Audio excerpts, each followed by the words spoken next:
महर्षि, ये प्रश्न हम करते नहीं, बट आज हमारे पास भी बहुत सारे ऐसे प्रश्न आते हैं और एक समाज को एक दिशा निर्देश इस प्रश्न के, इस टॉपिक के ऊपर, इस विषय के ऊपर हो जाए। तो महाराज जी, आप इसका राधे राधे। महाराज जी, आपके चरण कमलों में सादर दंडवत प्रणाम। महाराज जी, पिछले 3 महीनों से आपके प्रवचनों को नियमित सुनने के बाद ऐसा लगने लगा कि मैं पशु से भी निम्नवत जीवन जी रहा हूं। अब आपके प्रवचन सुनने पर जीवन बदलने की प्रेरणा मिलती है। महाराज जी, मेरा शरीर पुरुष का होते हुए भी अलग अलग पुरुष शरीरों के साथ यौनाचार जैसे घृणित पाप कर्णों में रोज रोज लगा रहता था। अब आपके प्रवचनों से प्रेरित होकर कुछ समय से बड़ी मुश्किल से अपने आप को कंट्रोल करके रखा है, फिर भी मन बार बार वही सब करने को करता है। महाराज जी, वैवाहिक जीवन भी तलाक तक की नौबत आ चुकी है। महाराज जी, आप मेरी अंतिम शरणागति हो, कृपया मुझे इस पापाचरण से बचाने का सत्मार्ग प्रदान कीजिए। मैंने ऐसा निश्चय किया कि हर 2 महीने तक शरीर को पवित्र रखकर आपके दर्शन करने आया करूंगा, ताकि आपके दर्शन की प्रेरणा मुझे इस पाप कर्म से दूर रखे तथा इससे मुझे निवृत्त कर सके। पहले तो हम आपका धन्यवाद देते हैं कि अभी आप में इतना आत्मबल बचा है कि आप अपनी कमी को सभा में रख रहे हैं। आप बहुत मतलब अभी आत्मबल से युक्त है ना, ऐसी बातें समाज में नहीं रखी जाती, हिम्मत नहीं होती ना ऐसा कहना, अपनी कमियों को प्रकाशित किया। तो इसका मतलब कहीं किसी कोने में अभी सत्य का अस्तित्व है। देखो, ये तुम्हारी ही गलती नहीं है, ये संपूर्ण सृष्टि में काम अपना तांडव मचाए हुए है। भाई हम चुप हैं, तुम चुप हो, लेकिन तुम मुखर हो गए तो सबकी दृष्टि तुम्हारे पे जाएगी। फिर लौट के अगर अपने हृदयों में देखा जाए तो कुछ ऐसा ही है सबका जीवन। ओपन हो गई तो फिर मुख में कालिक पोती, समाज का ऐसा स्वरूप। लेकिन जो कालिक पोत रहा वो भी अपने हृदय को देखे। काम कोई ऐसा नहीं कि किसी को बख्श दे, उसी को बख्शता है जिसने भगवान को आश्रयदाता मानकर और भजन शुरू किया। अब तुम्हारे प्रश्न का उत्तर देते हैं। ये काम सुख बुद्धि होने के कारण आदरणीय और प्रिय हो गया, नहीं हुआ? सुख मिलने के कारण। आप ईमानदारी से बताओ, क्या आज तक आपको तृप्ति हुई? सच्ची बताना। नहीं ना? आज भी वही चाह है जो पहले से थी। इसका मतलब कभी नहीं हो सकती, क्योंकि वहां नहीं है सुख। विचार खुले, जब आपने प्रश्न किया तो इस शरीर में है क्या? इस शरीर में है क्या? मल और मूत्र के ही तो द्वार हैं, जहां छू जाने पर हाथ हमको पवित्र करना पड़ेगा। क्या है? दुर्गंध युक्त, चाहे जितना सुगंधित पेय पियो, भोजन पाओ, 6 घंटे बाद दुर्गंध युक्त मल बन जाएगा। एक मल का द्वार है। चाहे जितना सुंदर जूस और दूध पियो, एक मूत्र बन जाएगा। दोनों के द्वार हैं, मल और मूत्र। उसके सेवन का केवल एक ही मार्ग बताया गया है कि संतानोत्पत्ति रूपी जो भगवान की सृष्टि का क्रम है, उसकी पूर्ति के लिए काम का आदर किया गया है। भगवान ने कहा धर्मयुक्त काम मैं हूं, अर्थात जो ये सृष्टि जनित क्रिया है, संयम के द्वारा संतानोत्पत्ति करने के लिए ये जो पाणी ग्रहण संस्कार किया जाता है, इसकी ये वैराग्य को प्राप्त हो जाएगा, घृणा को प्राप्त हो जाएगा, और वो सच्चे मार्ग का पथिक बन जाएगा। पति पत्नी दोनों एक ही धर्म का आश्रय लेकर, भगवद आश्रय लेकर संतान उत्पन्न करना, मानो सृष्टि रूपी भगवान की पूजा करना, बस इतने के लिए काम का आदर है। ये व्यर्थ में गंदे आचरण करना है। ये जो अभी इन्होंने प्रश्न के पहले हमें बताया, क्योंकि हम तो बच्चापन से गंगा किनारे रहे, शास्त्र की बात तो हमें पता है, लेकिन ऐसा पता कि स्त्री स्त्री से आसक्त हो जाए, हमने तो सुना है मोह है न नारी नारी के रूपा। शास्त्र तो ऐसा, आज उल्टा, और कलयुग का यही उल्टा कि स्त्री, क्या बताया था, स्त्री स्त्री के हाँ, अब इनका तो मतलब हमें कहीं शास्त्र में परिचय ही नहीं मिला। ये तो मतलब कलयुग की देन हो रही है। देखो, यदि तुम्हें भगवान ने मानव दे दी है और सुख और शांति की इच्छा है, तो वो केवल भगवान की शरण में, भगवान के नाम में। नहीं तो जैसे मन समझाता है कि एक बार भोग लूं तो शांति मिल जाएगी, ऐसा मन कहता है कि जो इच्छा होती है एक बार तो यार देख लेते हैं। आपने अनेकों बार देखा है, अनेकों शरीरों को देखा है, ईमानदारी से आप कह रहे हो, फिर भी आपकी वृत्ति वही है। आज से अपने इस दगाबाज मन की सलाह को मारना सीखो, महात्मा बन जाओगे। कुछ नहीं बिगड़ा है। हमारे भगवान की ऐसी ही कृपा है, नहीं तो किसी का उद्धार ना हो। कितना भी बड़ा अपिचेत सुदुराचारो भजते माम अनन्य भाग साधुरेव समंतव्या। भगवान कह रहे मैं उसे साधु मानता हूं, सम्यक व्यवसिता ऐसा। बस ये ध्यान रखना, इसका अर्थ समझ लेना। उसने बुद्धि से निश्चय कर लिया कि यार अब इसमें किसी में सुख नहीं है, हम जो सुख शांति पाना चाहते हैं वो इनमें नहीं है, वो भगवान में है। अगर ये जो आजकल चला है जीवन नाश की लीला, ये बहुत खतरनाक है। जैसे बच्चे गंदे आदतों में फंसते चले जा रहे हैं। अब नए नए लड़के 30 के हो गए, मुझे ब्याह नहीं करना, माता पिता कहते हैं नहीं। क्यों? क्योंकि उनकी रुचि स्त्री शरीर में नहीं, पुरुष शरीर में है। तो एक काम का आदेश केवल संतानोत्पत्ति के लिए है कि आप संतान उत्पन्न कर लेंगे, नहीं। तो ये जो शक्ति का नाश कर रहे हैं, ये जो अपराध कर रहे हैं, ये तुम्हारी दुर्गति कर देगा। तुम्हारे मनोरंजन के लिए थोड़ी तुम्हारा शरीर मिला है। तुम्हारे शरीर पर तुम्हारा अधिकार केवल सत्कर्म करने के लिए है। अच्छा, तुम अपने शरीर को नष्ट करो, हमारी सरकार को पता चल जाए तो आपको सजा मिलेगी? नहीं मिलेगी। आप कह दो हमारा शरीर हम रखें या नष्ट कर दें, तो देखो तुम्हारे शरीर पर भी तुम्हारा अधिकार यहां नहीं, यहीं की सरकार आपको अभी हथकड़ी डाल देगी। फिर अलौकिक सरकार, आप मनमानी आचरण करने के लिए नहीं, आपका स्त्री में राग नहीं है, आप ब्रह्मचर्य धारण करते हुए ऐसे तेजस्वी महान बनो, देश की सेवा करो, अपने आत्मा का उद्धार करो। जो फंस गई है दुर्गति में, उसको ऐसा थोड़ी कि गंदी आदतों में फंसा के नारकी योनि। कैसे कैसे, मतलब आप थोड़ी देर विचार करो, कहां तुम सुख ढूंढ रहे हो, कहां ढूंढ रहे हो? अरे पागल, उसमें सुख है। अच्छा, तुम यहां हमारे पास क्यों आए हो?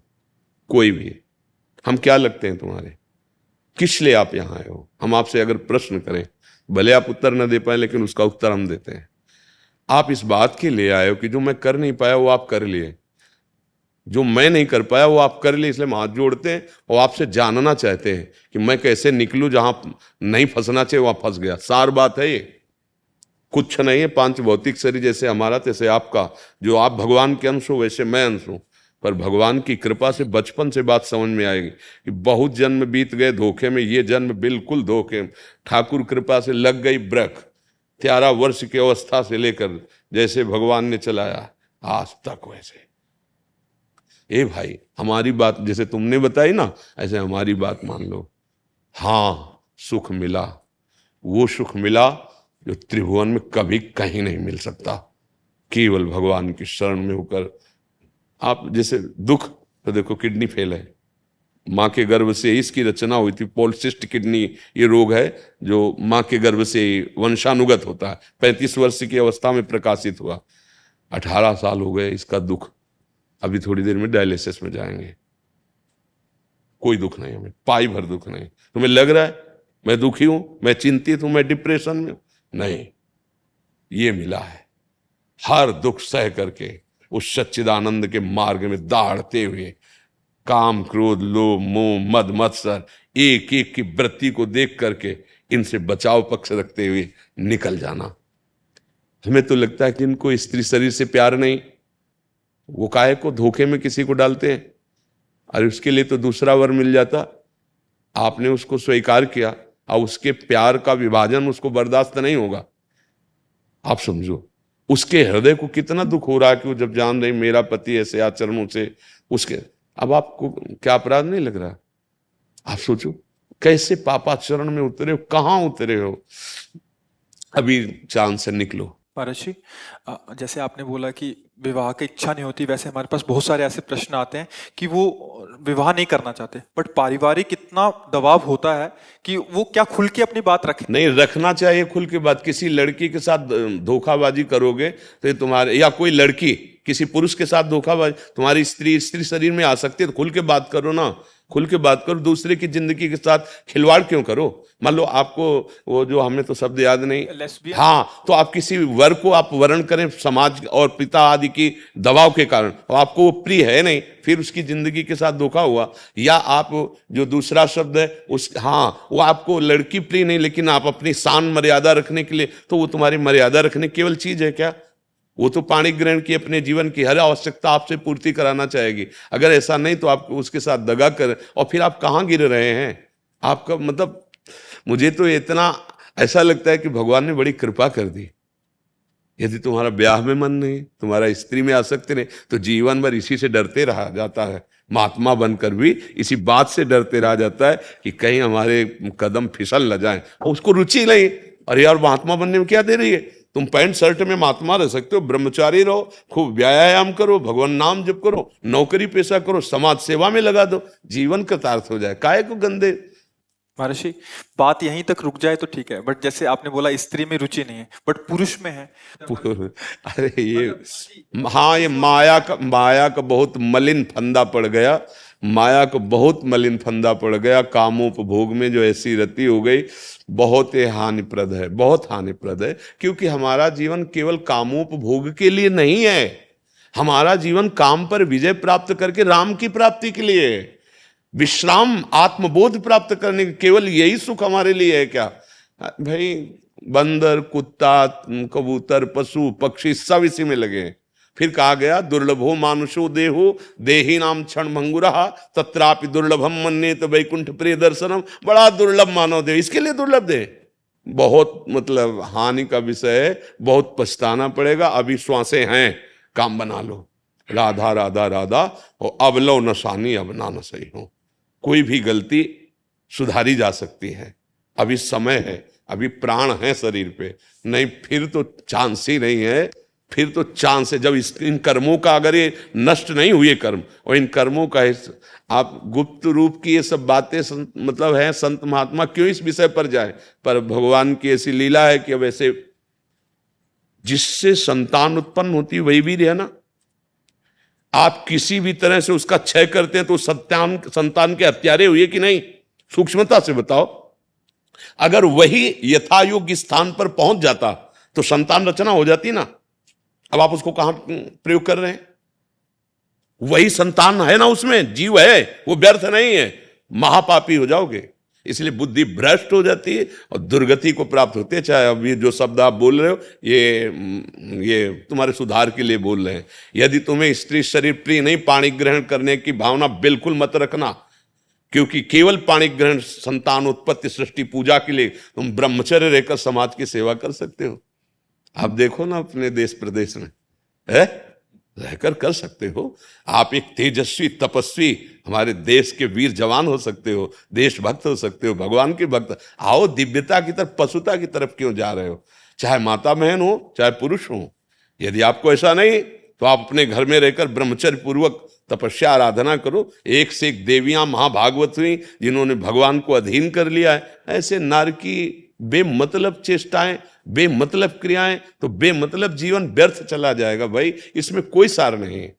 अगर अग्रस्त होकर उसके अंदर काम वेदना आती है, वो अपनी पत्नी को स्वीकार करता है, तो कोई पाप नहीं, क्योंकि धर्म से उसने अग्नि को साक्षी करके वेद मंत्रों के द्वारा पाणी ग्रहण किया है, भगवान को साक्षी किया है। अगर वहां तो उसका, लेकिन अन्य, ये बहुत बड़े पाप की बात है। भाई, हम तो प्रार्थना करते हैं कि आपकी बुद्धि बहुत जल्दी शुद्ध हो और आप इन सब दोषों से मुक्त हो जाए। महाराज जी, इसमें एक और प्रश्न था। महाराज जी, जैसे क्या स्वभाव को परिवर्तित किया जा सकता है? ये अरे भैया, आप स्वभाव ना परिवर्तित करें तो भगवत प्राप्ति कैसे करेंगे?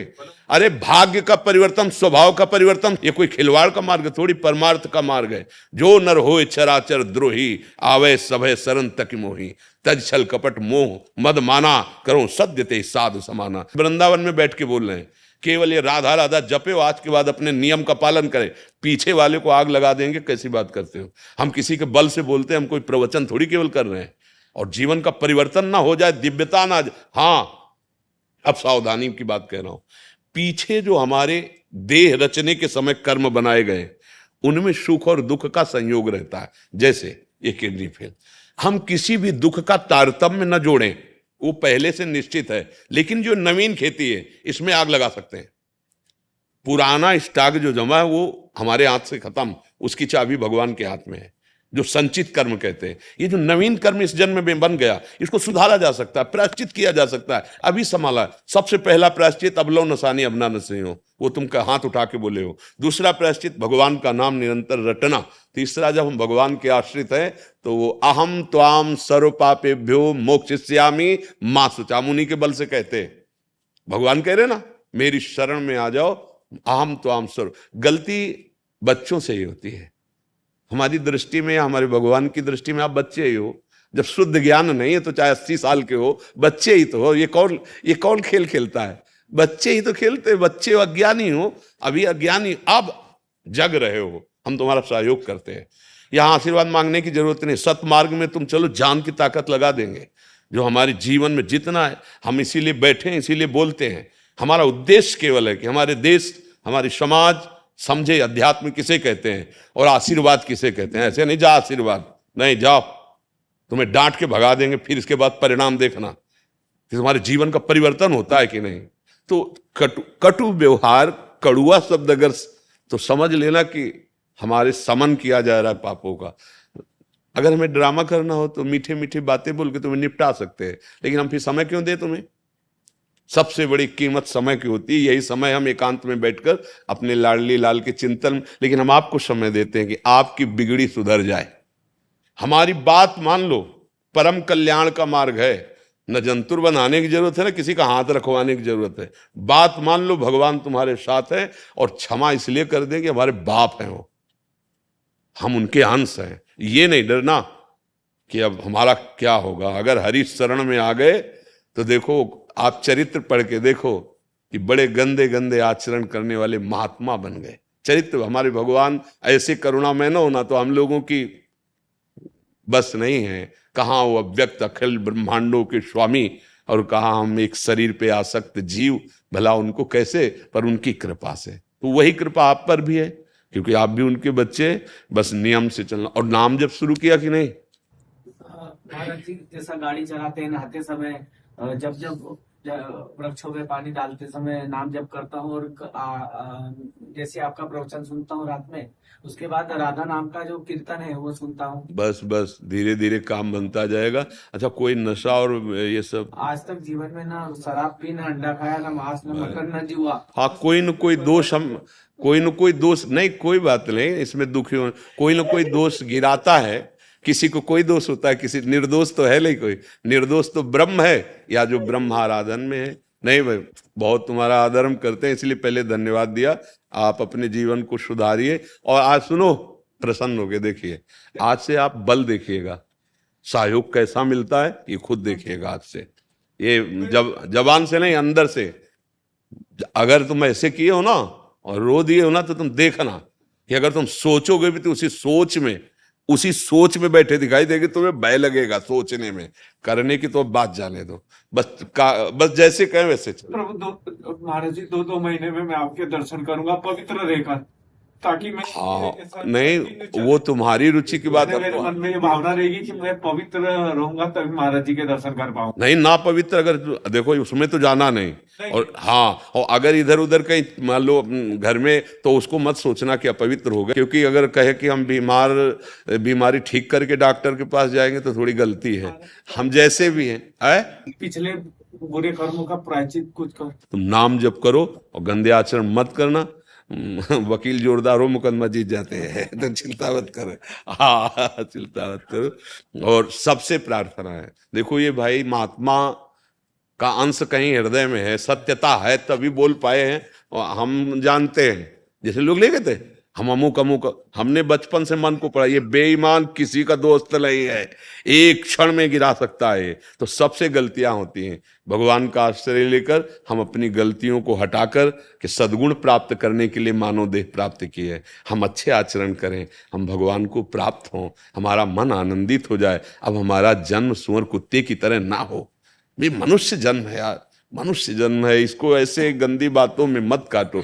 और जो नहीं समझना चाहेंगे वो भगवान की बात नहीं समझते, फिर हम तो उनके दास हैं, कैसे समझे? व्यर्थ में ब्रह्मचर्य नष्ट करना मृत्यु पाप, इसके सिवा और कुछ नहीं है। करके देख लो, बाद में जब तुम्हारे हृदय की स्थिति हो तब समझना। क्योंकि सारी लड़ाई यही होती है और तुम्हारी रुचि रही है, तो अगर तुम संयम से रहो तो पैंट शर्ट में तुम महात्मा बन सकते हो। असंयम तो ठीक बात है नहीं।